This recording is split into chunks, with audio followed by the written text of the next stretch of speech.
Les habla María Cristina Parra, que es la presidenta de Voces Vitales, una organización que viene trabajando desde hace 15 años en el liderazgo y empoderamiento de las mujeres, y estamos iniciando a través de este webinar un ciclo de conferencias que vamos a realizar cada semana, donde nos van a acompañar destacadas especialistas tratando temas tan importantes como, por ejemplo, el liderazgo político, el liderazgo empresarial, techo de cristal, conciliación familia-trabajo, derechos humanos de las mujeres, la autonomía económica, la mujer en el mundo corporativo, fortalecimiento de las empresas, entre otros.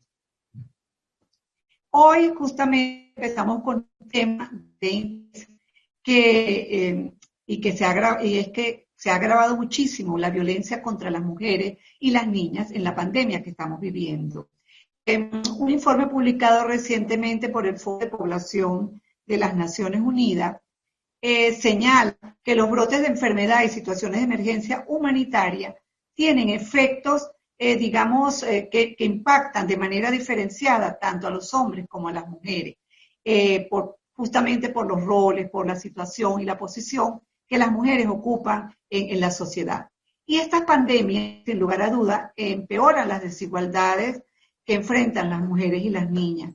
Las niñas y las mujeres son las más vulnerables en estos momentos de pandemia, están expuestas a que no se respeten sus derechos y a distintos tipos de violencia psicológica y física.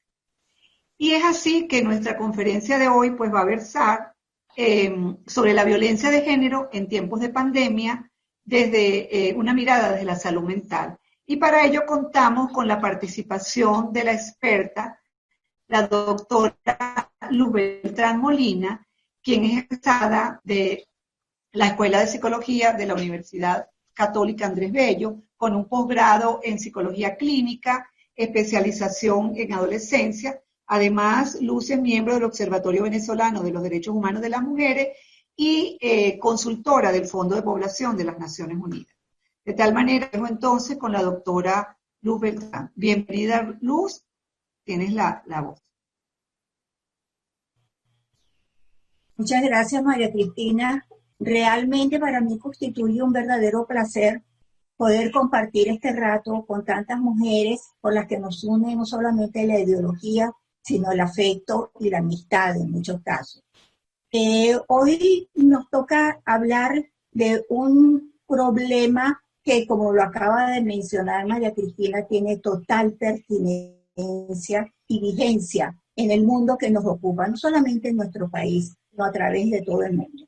El tema es violencia de género en tiempos de pandemia, pero vamos a hacer una mirada desde la salud mental y concretamente desde el ámbito de la psicología. Realmente, como lo decía María Cristina Parra, la Organización Mundial de la Salud confirma un aumento importante de la violencia contra las mujeres durante la cuarentena. El Fondo de Población de las Naciones Unidas calcula que si el confinamiento continúa por los próximos 6 meses, se producirán otros 31 millones de casos de violencia doméstica en el mundo.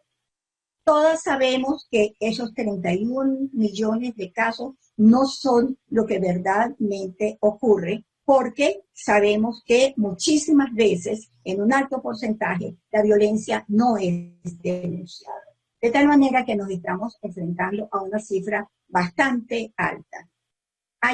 Ayer, por cierto, leí un documento de una investigadora venezolana en la que dice que entre marzo y junio, 106 días, hubo 2.400 casos de feminicidio. Realmente es altísima la cifra que nos ocupa. Y me gustó esta frase de una mujer de Buenos Aires, Dolores Iglesias, que dice que ninguna mascarilla nos protege de la violencia, porque esa es la verdadera pandemia.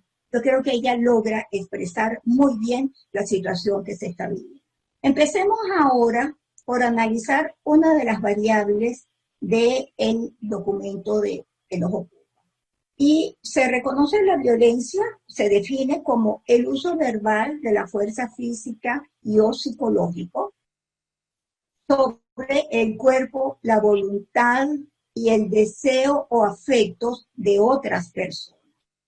Y denominamos violencia de género como aquellos actos hacia las mujeres y las niñas que puedan tener como resultado un daño o sufrimiento físico, sexual o psicológico para la mujer, así como las amenazas de estos actos, la coacción o la privación arbitraria de la libertad, tanto si se producen en la vida pública como en la vida privada. En Venezuela estamos con un instrumento legal maravilloso, que es la Ley Orgánica sobre el derecho de la mujer a una vida libre de violencia. Esta ley considera 21 tipos de violencia, creo que no dejan ninguno por fuera. Además de eso, establece que la violencia es un delito y que por lo tanto debe ser penalizado. Yo quiero que nos enfoquemos ahora en uno de estos tipos de violencia, que es la violencia psicológica. Y es definida como toda conducta u omisión intencional que produzca en una persona una desvalorización o sufrimiento por medio de amenazas, humillación, vejación, exigencia de obediencia o sumisión, coerción verbal, insultos, aislamiento o cualquier otra limitación de su ámbito de libertad.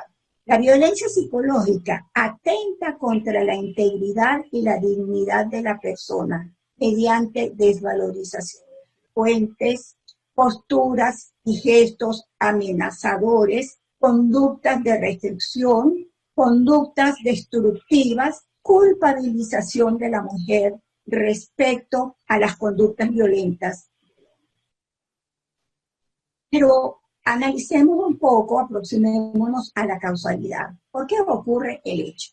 Realmente hay acuerdo entre los estudiosos de las ciencias sociales, de la ciencia de la conducta, de las ciencias de la salud, en que hay patrones socioculturales que se perpetuaron históricamente y que todavía hoy mantenemos. Si bien es cierto, hemos tenido algunos avances, todavía estamos bajo estos patrones, en donde se establecen sistemas de relaciones de género que mantienen la preeminencia del hombre sobre la mujer. Una visualización de la mujer como posición del hombre. Y hay tal naturalización de estos hechos que, por ejemplo, en nuestras culturas, cuando la mujer contrae matrimonio, debe cambiar todos sus documentos porque ahora su nombre cambió. Ahora debe colocar el de antecediéndolo al apellido del marido, del esposo. Sin embargo, al hombre no se le exige este requisito.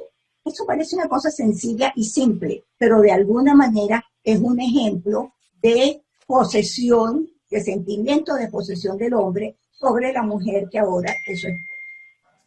Por otra parte, estamos en una cultura patriarcal que otorga una serie de privilegios al hombre, institucionalizando su dominio y la opresión masculina sobre las mujeres a través del poder emocional, sexual, jurídico, económico.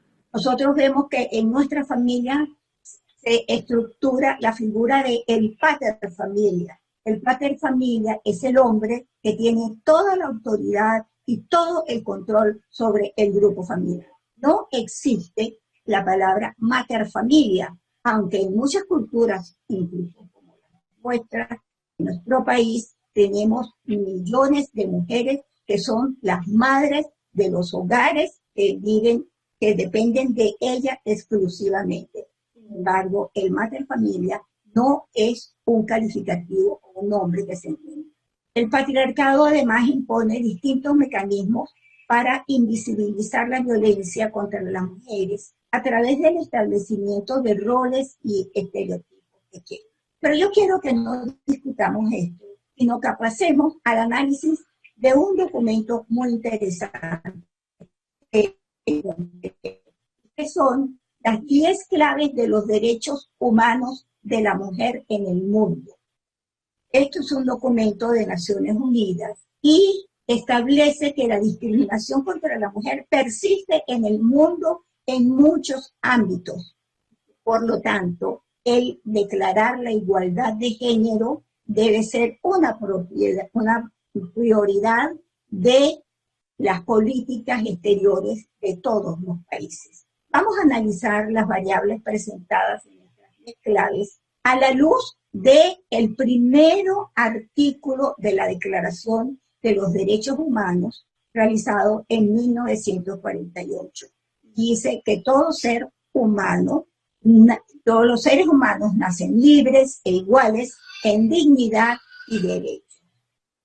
Entonces, dividí esta lámina en dos para que podamos verla con mayor facilidad. Tenemos entonces, en el área de la política, las mujeres ocupan únicamente el 22% de los escaños parlamentarios en todo el mundo, lo que provoca que muchas mujeres no participen en las decisiones que se toman en su país. Solo 22%, a pesar de que las mujeres constituimos más de la mitad de la población en todo el mundo. En cuanto a las constituciones de muchos países, 52 países en el mundo no garantizan la igualdad de hombres y mujeres en sus constituciones. Es siempre en detrimento de los derechos de la mujer. En el área de educación, se registran en este momento 781 millones de personas adultas y 126 millones de mujeres jóvenes que no tienen competencias básicas de alfabetización. De estas, más del 60% son mujeres. ¿Y esto a qué obedece? Porque nosotros sabemos que en muchas culturas y en muchos estratos sociales se prioriza la inversión o el gasto en la escuela para el niño, no para la niña. Porque el niño es el que debe formarse, el que debe tener una profesión. La niña debe quedarse en la casa para aprender los oficios del hogar, porque ese va a ser su destino y ese va a ser su propósito. En cuanto a la familia, en 29 de 143 países, los maridos son los cabezas de familia designados legalmente, lo que en algunos casos restringe el derecho de la mujer al trabajo. El hombre da permiso a la mujer para que trabaje, independientemente de que ésta sea una mujer profesional, tenga todas las capacidades y el deseo de incorporarse al área laboral.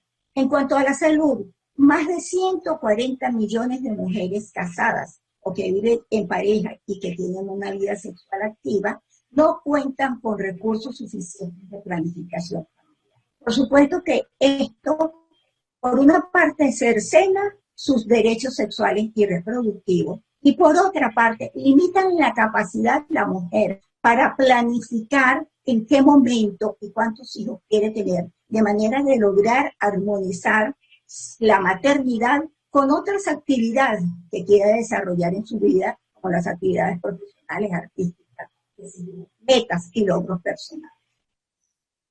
En cuanto a la explotación sexual, los estudios demuestran que hay 4.5 de 21 millones de personas que realizan trabajo forzoso son víctimas de la explotación sexual. Y de este porcentaje, el 98% son mujeres y niñas. En cuanto a la violencia sexual, en todo el mundo, 1 de cada 3 mujeres ha sufrido violencia física o sexual proveniente de su pareja o compañero sentimental.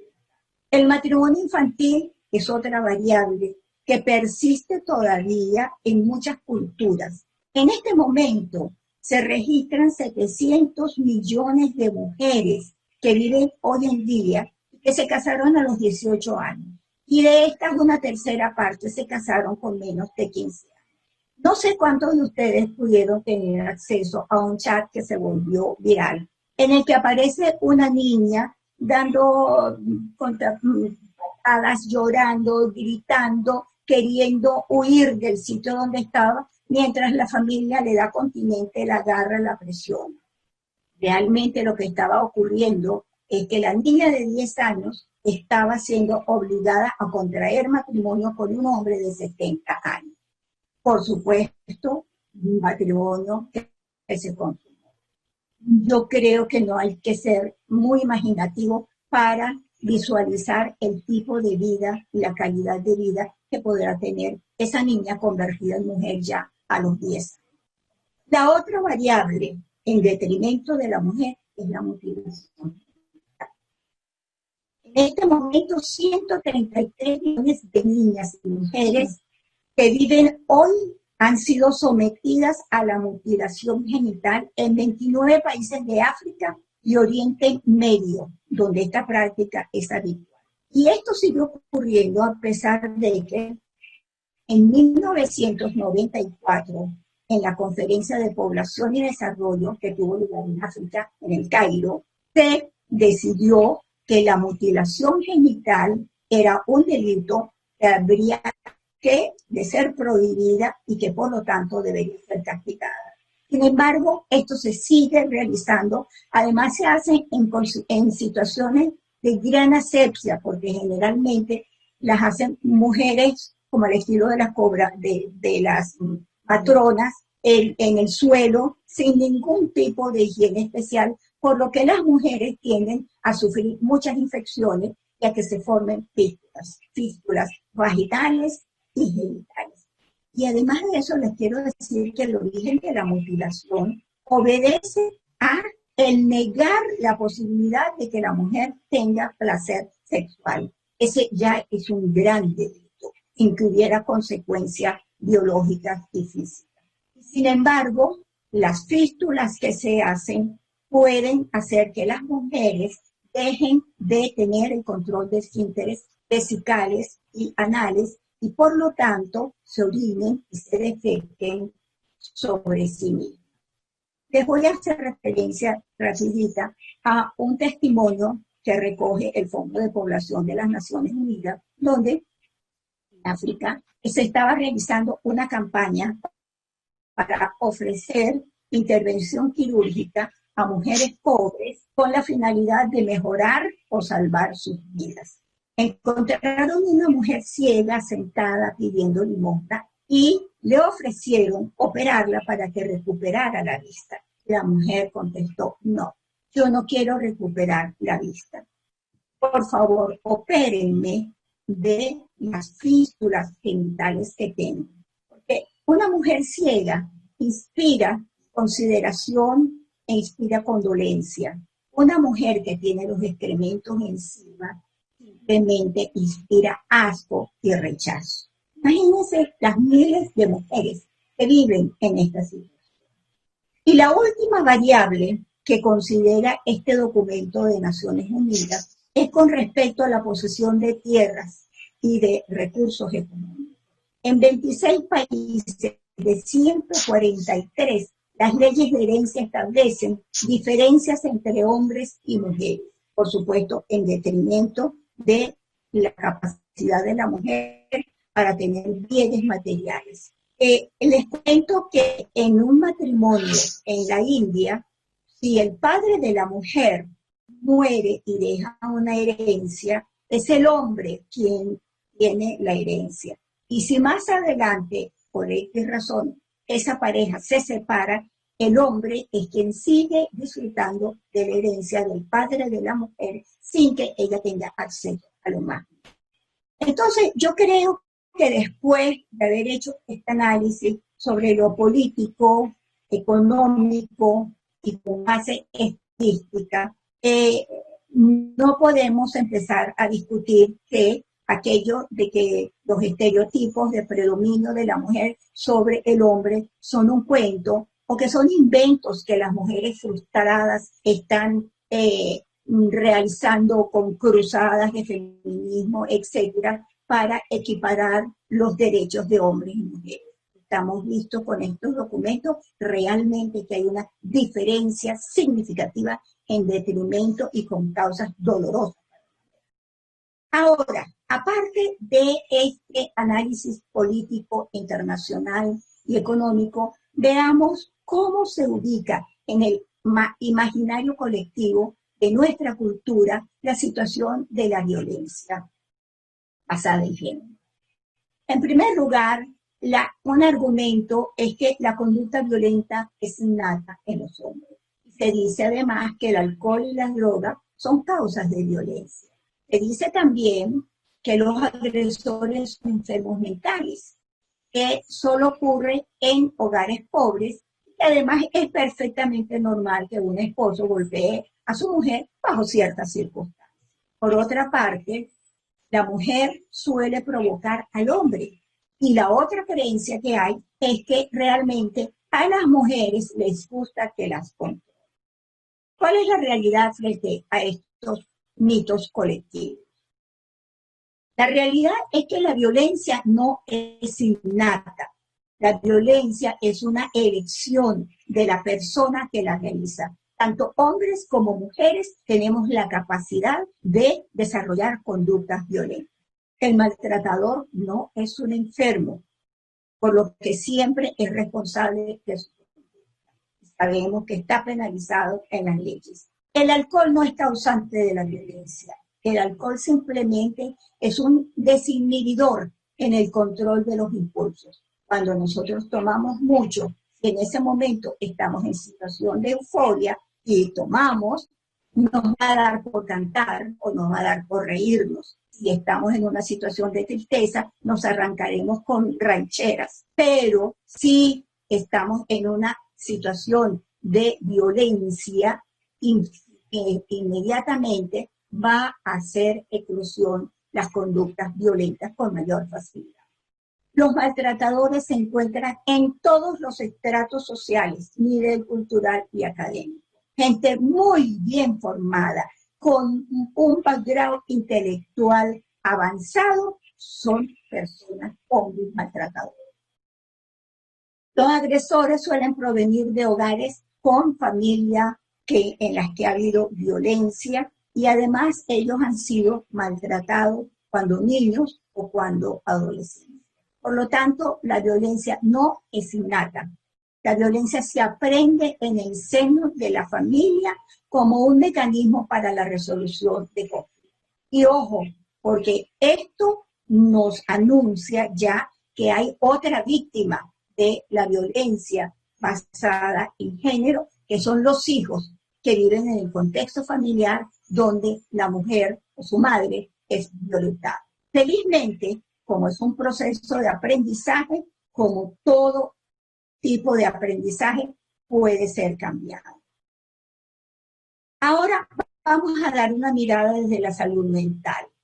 Para la Organización Mundial de la salud es un estado de completo bienestar físico, mental y social, y no solamente la ausencia de afecciones o enfermedades. Y yo no estoy enferma, pero no me siento bien mental y socialmente, yo no estoy sana desde el punto de vista de la salud mental. Eso hay que tenerlo muy en cuenta. Ahora veamos cuáles son los impactos en la salud mental de la mujer. La casuística de las historias médicas han encontrado que hay 3 cuadros que tienden a tener preeminencia en la salud mental de la mujer, que son la depresión, la ansiedad generalizada, el trastorno por estrés postraumático. La depresión, que se caracteriza por baja autoestima, sentimientos de infravaloración, dependencia emocional del agresor, sentimientos de culpa, porque la mujer siente que el hombre la agrede porque ella es la culpable, porque ella es la que lo provoca. Y hay una tendencia a minimizar el abuso y a esconderlo. Las mujeres suelen maquillarse o vestirse con manga larga para que no se vean los moretones que el hombre le ha causado. Además de eso, la mujer siente vergüenza por haber sido abusada, como si ella fuera la culpable de la agresión que el hombre le ha hecho. Esto lo lleva al aislamiento. Son personas que no quieren tener contacto ni con amigas, ni con la familia, ni con nadie. Empiezan a sentir profundos sentimientos de desmotivación. Nada les causa interés, nada les provoca. Sufren trastornos del sueño y suelen tener brotes de ira. Y ojo, porque muchas veces estos brotes de ira son dirigidos hacia los hijos. Entonces convertimos a los hijos también en víctimas de la violencia. Muchas de estas mujeres presentan ideación suicida. El otro trastorno es la ansiedad generalizada, que puede ser mantenida o simplemente presentar ataques de pánico con síntomas somáticos, dolores, náuseas, etcétera, dificultad para cumplir con actividades cotidianas por sencillas que éstas sean. La angustia que embarga a la mujer no le permite concentrarse en hacer, aunque sean cosas sencillas y de su rutina diaria. Estas mujeres suelen empezar a consumir drogas, primero drogas psicotrópicas y luego drogas no legalizadas, bebidas alcohólicas, trastornos alimenticios como la bulimia, que sabemos que es esta abundante de alimentos para luego provocarse el vómito, y la anorexia, que es la pérdida total del apetito. El trastorno por estrés postraumático suele producirse cuando se producen hechos de violaciones, por ejemplo. Estos ocasionan sensación de sobresalto, tensión emocional, trastornos del sueño, brotes de ira, problemas para evocar eventos. Una de las cosas que dificulta mucho cuando se está haciendo la denuncia, porque la mujer no tiene la capacidad de recordar cómo sucedieron los hechos. No es porque la mujer sea necia, tonta, no. Es que la sensación emocional que la embarga le dificulta la evocación del evento ocurrido. Por supuesto, hay desvalorización personal. Hay mujeres que sienten que se quedan violadas, ellas ya no sirven para nada y que ningún hombre se va a poder fijar en ellas. Y el otro síntoma es la paranoia o desconfianza en las otras personas y temor a que la gente le haga daño. Estos tres cuadros aparecen con distinta intensidad en cada una de las personas, dependiendo de su historia personal, de su historia clínica, del tiempo que lleve bajo la situación de violencia. De tal manera que no todo el mundo presenta toda esta sintomatología, pero este es el cuadro de mayor severidad en cada uno de los casos. Hay un hecho curioso y es que la violencia puede generar dependencia emocional mutua como una variable individual. Hemos visto y hemos comentado antes que las mujeres hacen dependencia del agresor, pero una cosa interesante es que el agresor también hace dependencia de la mujer y suele vivir un desmoronamiento emocional cuando se ve separado de la mujer. Este momento es sumamente peligroso cuando se está en proceso psicoterapéutico y legal de separación de la pareja, porque el agresor puede presentarse frente a la mujer como una víctima, como un ser arrepentido, además de eso, en condiciones deplorables que inspiran lástima en la mujer, y no pocas veces la mujer detiene todo lo que estaba haciendo y continúa otra vez unido con esta figura. Si aquí hay intervención terapéutica y se trata la pareja, es posible que se pueda rescatar la relación de la pareja, o es posible que el diagnóstico sea, o la indicación clínica sea más bien una separación sana de la pareja. En todo enfoque de salud siempre hay que dar preeminencia a la prevención. Sin embargo, esta es una de las áreas que tenemos más abandonada en nuestro esquema de salud. Entonces, vamos a ver prevención de la violencia hacia la mujer. Recordemos que es antes de que ocurran los síntomas o indicadores de violencia. ¿Cómo podemos nosotros evitar que esto ocurra? Primero que nada, que hombres y mujeres en el seno de la familia y en la escuela. Este es un tema que hay que llevar a la escuela. Las estadísticas que estamos viviendo nos obligan a que este sea un tema que se trabaje no solamente en el hogar, sino que los niños y las niñas reciban educación en esto. Deben aprender a identificar las conductas violentas contra las mujeres y sus consecuencias, porque se acuerdan que todas son muy soslayadas. Reconocer que la violencia de género es aceptada, perdonada o incluso estimulada. Identificar otras formas de negociación para resolver los conflictos sin utilizar la violencia como mecanismo para llegar a sus fines. Reconocer y respetar los derechos humanos y los derechos reproductivos y llevarlos a cabo.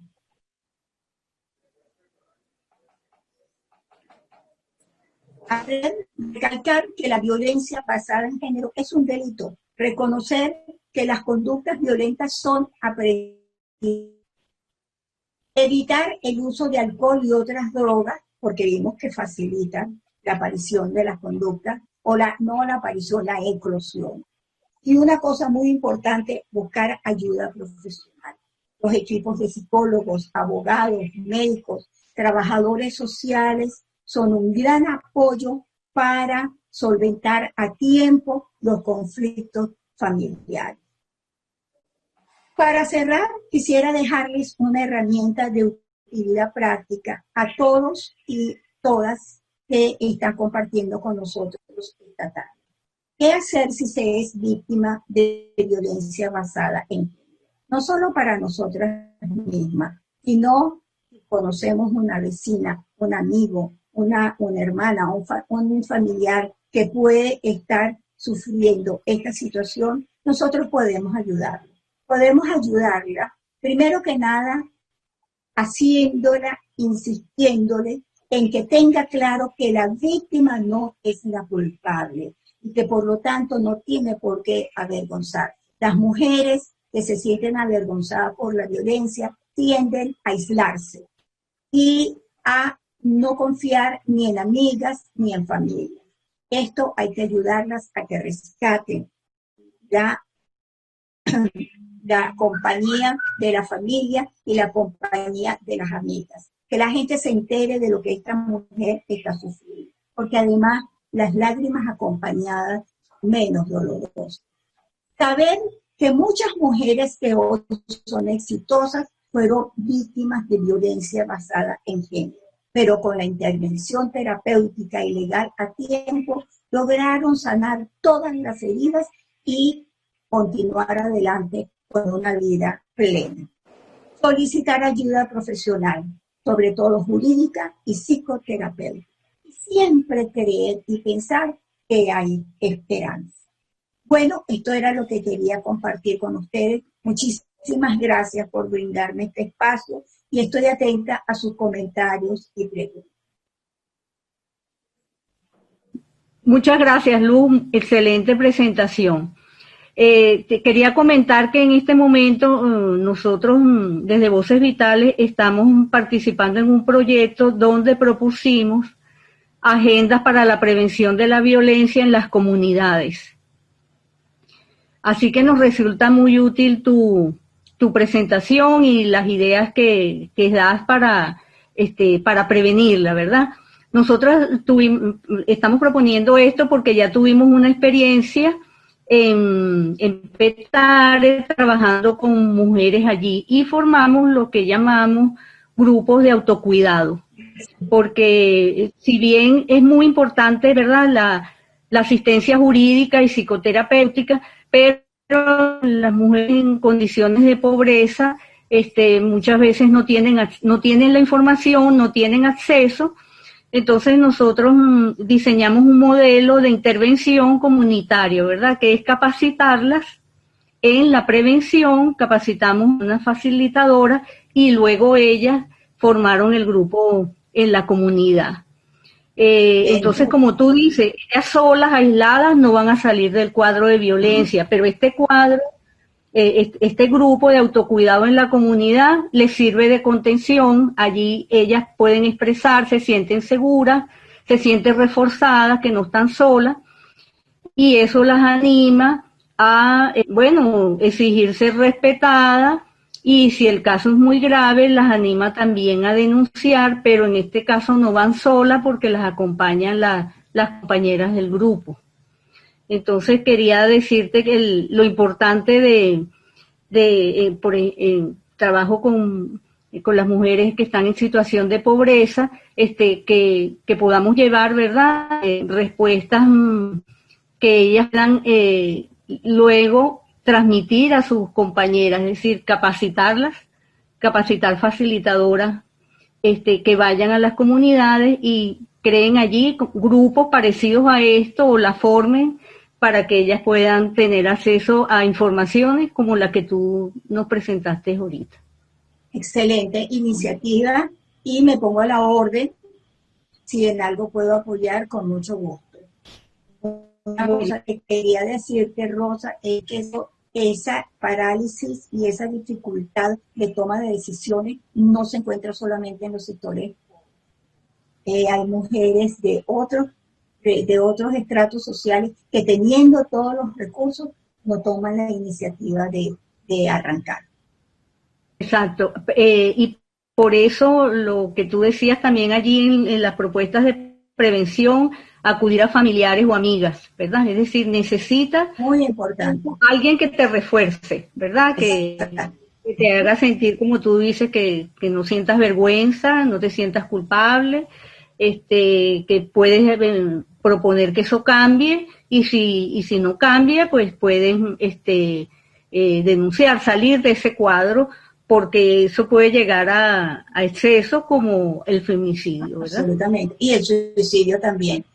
Porque si la mujer está sola, encerrada con el hombre que todos los días le refleja que ella es una inútil, que ella no sirve para nada, que la permanentemente, ese es el reflejo que la mujer tiene de sí misma. Entonces, si no tiene otras voces que le digan algo diferente, la mujer simplemente interioriza con mayor intensidad todos los mensajes que el agresor le envía de manera. Gracias, Luz.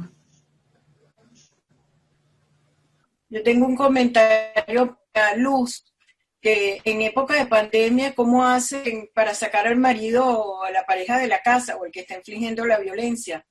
Porque la mayoría de las veces esas mujeres no son económicamente independientes. Entonces, primero, ¿cómo hacen para sacarlo físicamente de la casa en época de pandemia? Me parece súper difícil. ¿Cómo hacen? Así es. Bueno, esa pregunta creo que te la voy a responder yo como abogada, Reina. Ajá. Tú la puedes responder, pero como abogada digo que hay que buscar ayuda. Quiero ir primero la voz legal. Sí, tú vas con la parte psicológica. Es que fíjate, hay algo muy importante. ¿Cómo hace esa mujer que se encuentra encerrada con un hombre que la violenta psicológica o físicamente en pandemia? Se supone, y la ley lo establece así, que en teoría, y bueno, hay algunas, las organizaciones no gubernamentales en estos momentos están prestando una gran ayuda. Esto es una responsabilidad del Estado, sin embargo, lo están haciendo las ONG, de prestar ayuda psicológica e incluso acompañamiento legal.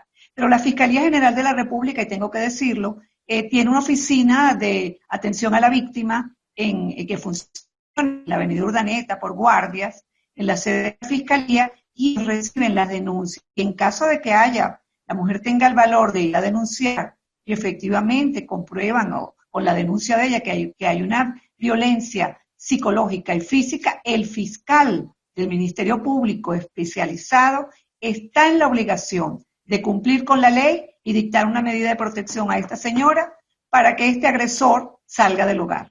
Ese es el deber ser y eso es lo que establece la ley. En la práctica hay dificultades, a veces hay el criterio de pronto patriarcal machista del funcionario de turno, que le pareció que eso no era violencia física suficiente o psicológica, pero creo que en este momento hay un consenso generalizado desde todos los sectores de que hay que prestar. Primero es un llamado de Naciones Unidas. Segundo, Venezuela, a través de sus voceros oficiales, ha dicho que está dispuesto a hacerlo y que lo hace. Y las organizaciones no gubernamentales de mujeres estamos trabajando cada una de su especialidad para lograr que esto sea una realidad. En la práctica, sabemos que es difícil. Vamos a oír a Luz entonces desde el punto de vista psicológico, ¿qué puede hacer una mujer encerrada con un agresor en esta época de pandemia? Sí, no es fácil, definitivamente, pero en este momento han surgido muchos recursos de líneas de auxilio. La Asociación Venezolana de Psicólogos, por ejemplo, tiene una línea para apoyar a todas las mujeres, y hay muchas organizaciones no gubernamentales, porque, y si bien es cierto que no podemos sacar la figura del individuo, que sí deberíamos ponerlo, y como dice María Cristina, la ley teóricamente lo garantiza, teóricamente, pero nosotros sabemos aquí que de la norma legal al hecho hay mucho trecho. Pero el recibir ayuda, el escuchar otras voces que te escuchen, que te ayuden en eso ayuda un poco. Definitivamente, ¿qué hacer? En la medida de lo posible, centrarse en otras actividades, acogerse más a los hijos, planificar cosas con los niños, con los hijos, que distraigan, que tengan alguna actividad en la cual el hombre tenga disminuida la posibilidad de emprender un enfrentamiento de pelea con la mujer. No es nada fácil, pero yo creo que no tenemos otra alternativa. La otra cosa es que en la pandemia dice que debemos vivir solos, etcétera. No, las familias nos podemos visitar. Nos visitamos con máscara. Las amigas nos podemos visitar. Y vamos y guardamos con máscara y el distanciamiento social, ese acompañamiento ayuda muchísimo, porque por una parte le brinda apoyo afectivo y apoyo emocional a la mujer, y por otra parte también conforman un cierto limitante para las conductas del hombre. Entonces creo que esas son cosas que se podrían hacer. Ayúdame, Ana Araujo, excelente presentación, Luz. Tengo una pregunta. ¿Qué opinas en relación con el desarrollo y el futuro de las jóvenes adolescentes en Venezuela como parte del bono demográfico del país, entendiendo la situación actual de diáspora que existe, en la cual muchas jóvenes han emigrado y otros grupos que se encuentran en el país están afectadas por las circunstancias políticas y socioeconómicas que le afectan? Bueno, realmente el tema se sale de nuestra propuesta, pero es muy interesante esa pregunta. Venezuela está viviendo una de las cosas más positivas que puede tener un país en su desarrollo demográfico. Estamos viviendo el bono demográfico, que significa que hay una menor cantidad de niños y una menor cantidad de población mayor, que son dos poblaciones dependientes, y que en el medio hay una población entre 15 y 35 años que conforman el mayor volumen demográfico y que por lo tanto son personas económicamente activas. Esto significa que tendríamos que tener un florecimiento de la actividad laboral en todo sentido, con gente creativa, con gente que está ideando cosas. Desafortunadamente, las condiciones sociopolíticas que nos ha tocado vivir ha hecho precisamente que gente joven, un gran porcentaje, hayan emigrado. Esperaba que nosotros tuviéramos unos 9.8 millones de jóvenes y adolescentes en estos momentos. Sin embargo, las estadísticas dicen que alrededor de 3 millones de personas en estas edades han emigrado. Entonces, realmente es doloroso que Venezuela esté perdiendo esta formación. Sin embargo, yo confío y yo tengo la esperanza de que mucha de esta gente joven que se ha ido, que está trabajando en otros países, en áreas iguales, mejores, superiores, no lo sé, pero de todas formas vivir en otro país deja una experiencia de crecimiento personal.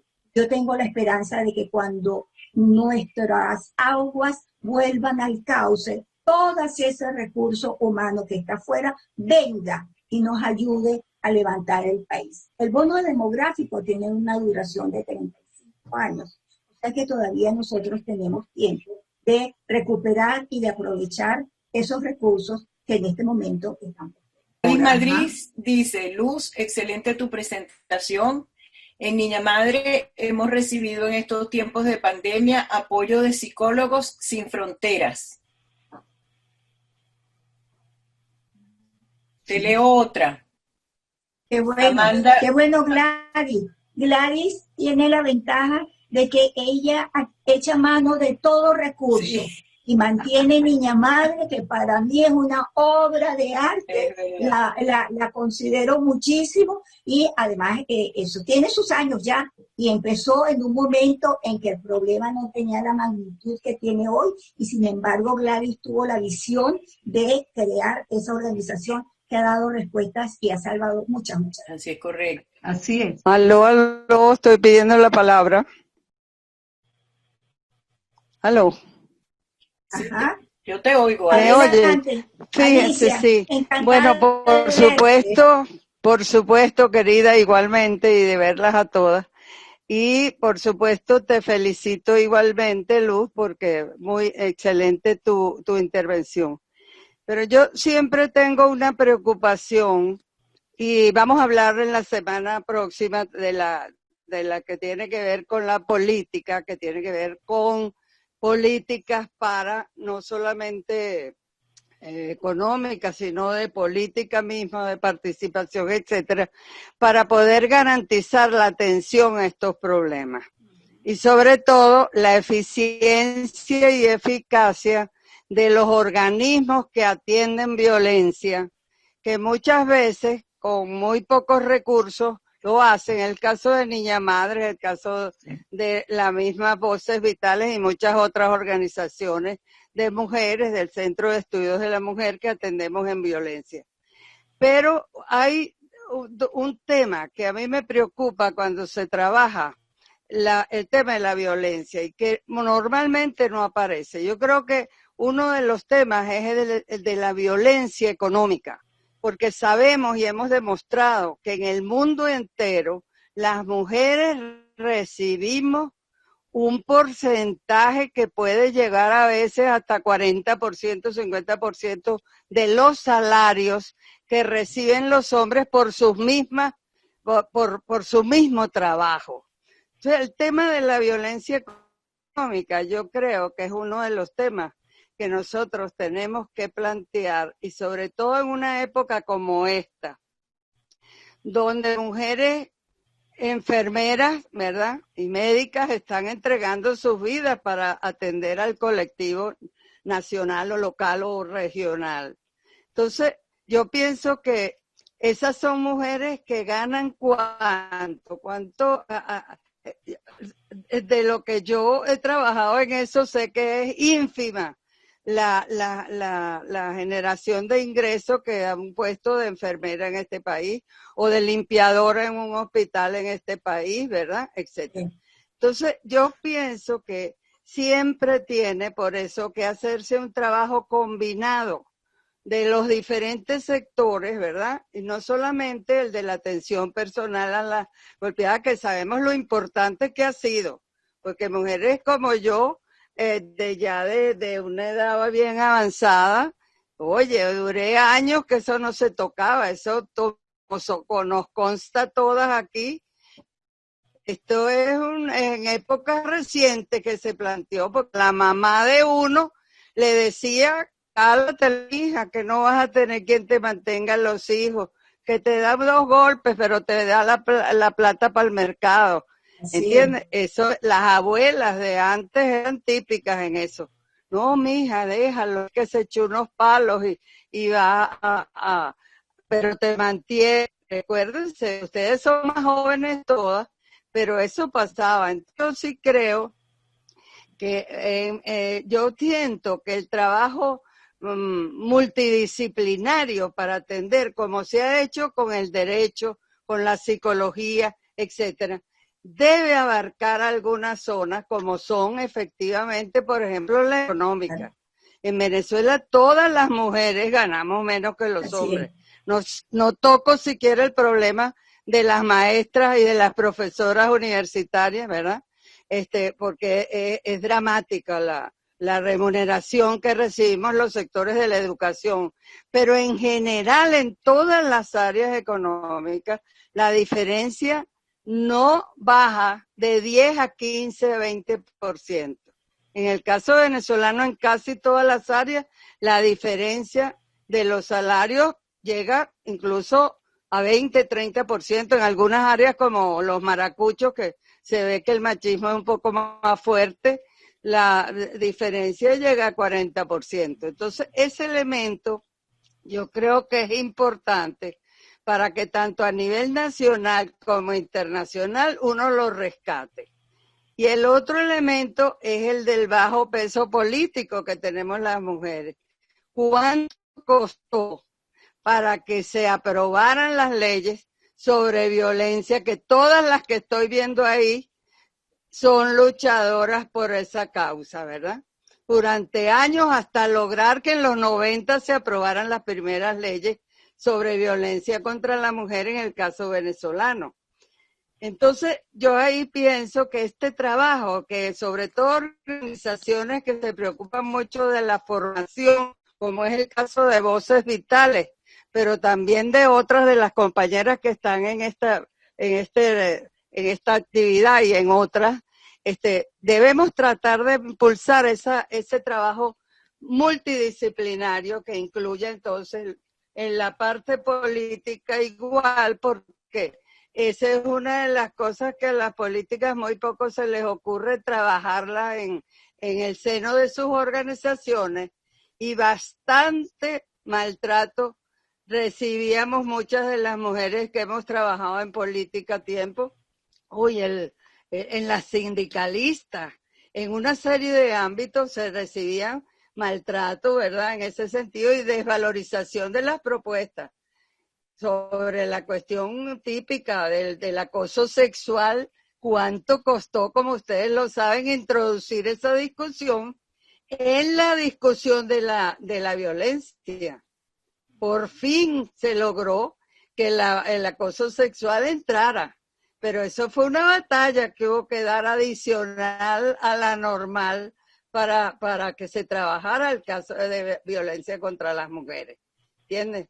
Entonces, yo pienso que es importante profundizar y ampliar el trabajo, más de atención, por supuesto, porque esa es la atención directa a las que la sufren, pero también en materia de investigación y en materia de que todas nosotros sabemos que se hace, pero somos pocas relativamente, y eso tendría que profundizarse.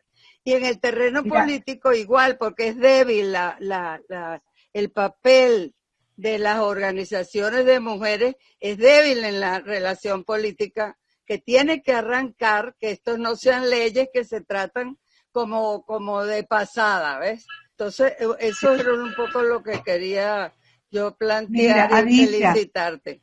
Sí. Alicia, muchas gracias, porque de verdad que tu intervención fabulosa. Quiero decirle a todos los participantes, a las amigas que nos acompañan, que el próximo jueves te toca a ti dar tu conferencia sobre liderazgo político, y allí vamos a tener la oportunidad de oírte con todos los conocimientos que tú manejas en la materia. Quiero darles las gracias a todos por haber participado. Un saludo muy especial para Gladys Madrid, de la organización Niña Madre, con quien trabajamos juntas en un proyecto muy hermoso que se llama el Proyecto Paz, y que sin duda esta organización tiene años trabajando a favor de las mujeres y las niñas más necesitadas en Venezuela. Bueno, tenemos ya una hora de reunión. Creo que si no hay otro comentario, la podemos dar por finalizada, y las invito, les repito, que Voces Vitales está iniciando un ciclo de conferencias con expertas, y que el próximo jueves a las 4 de la tarde estará con nosotros Alicia Castillo para hablarnos de liderazgo político. Así que no se la pierdan, porque ya vieron la introducción que hizo. Es fabulosa. Muchas gracias, Luz. De verdad que nos encantó tu exposición, muy completa, muy amplia, muy interesante. Yo creo que cautivaste a todo el mundo. Un abrazo desde Voces Vitales. Un placer gratísimo compartir con ustedes, aprender de sus comentarios y sentir que la pandemia no nos ha separado. Esto me gusta mucho. Te agradezco mucho, María Cristina, por generarnos este espacio que nos hace sentir que estamos cerca y que nos seguimos queriendo. Bueno, feliz día y seguiremos trabajando. Desde Voces Vitales, muchas gracias para todas. Nos vemos el próximo jueves a las 4 de la tarde. Dios mediante.